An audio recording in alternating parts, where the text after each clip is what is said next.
Hey, it's Brendan Payne, Century 21, the Harrelson Group here along the Grand Strand. And I appreciate you opening and watching this quick market update that I want to get you on Camelot by the Sea.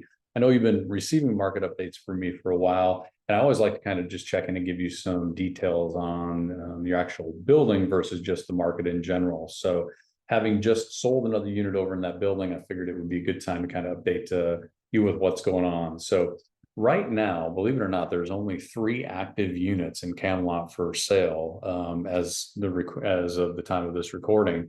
And now there's 2 that are in contract. And then we've sold over the last 6 months.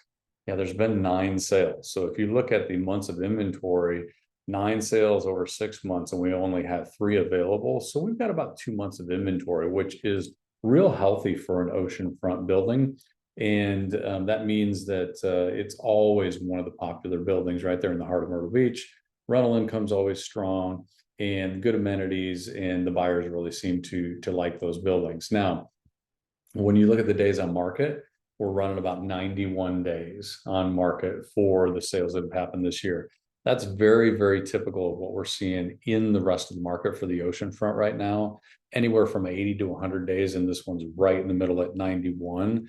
And remember, that includes a 30 to 45 day escrow period where they're working on the closing. So what that means is most of the sellers this year in Camelot have received an offer on their property, an acceptable offer within about 60 days. And that's a great thing. Also, when you consider we're midway through July, a couple of those sales have been at a time where it can be difficult to show these right now at this time of the year. So having a 90-day average time on market is really, really strong. Just shows that you've got a good product there and a good building. Now, one of the things we do anticipate happening every single year this happens along the oceanfront, we typically will see inventory creeping up as we wind down the rental season.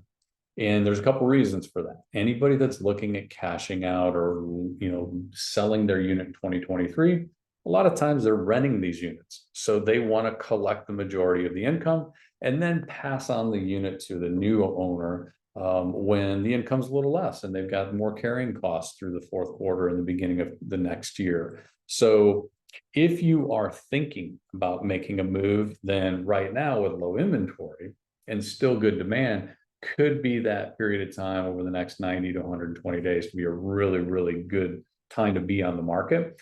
And whether you're going to look at selling and then just be out of the market or selling and trying to roll that into a different type of property, it always makes sense to get an idea of what makes the most sense in the timing of what's going on here in the market with local inventory, because every market is very, very local, even down to the individual buildings. Some buildings are looking really, really good, and then other ones across the beach are having more challenges. Inventory is stacking up a lot, and so it's become a little bit more difficult for them to sell.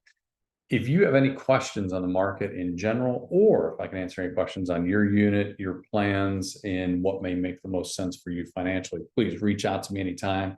And I just want to say thank you again for allowing me to be your resource, and look forward to talking with you soon.